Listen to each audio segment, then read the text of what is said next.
আসসালামু আলাইকুম। Next time আবারও আমাদের ফুলটুসি বাচ্চা দিল।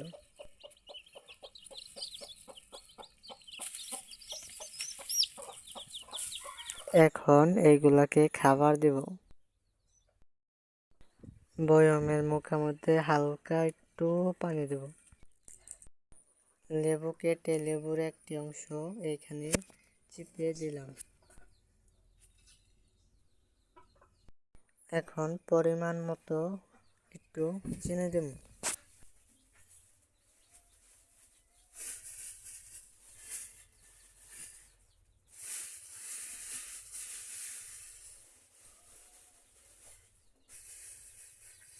এখন একটু নাড়াচাড়া করে দেবো যাতে চিনি আর লেবুর রসটা একটু ভালোভাবে মিক্স হয়।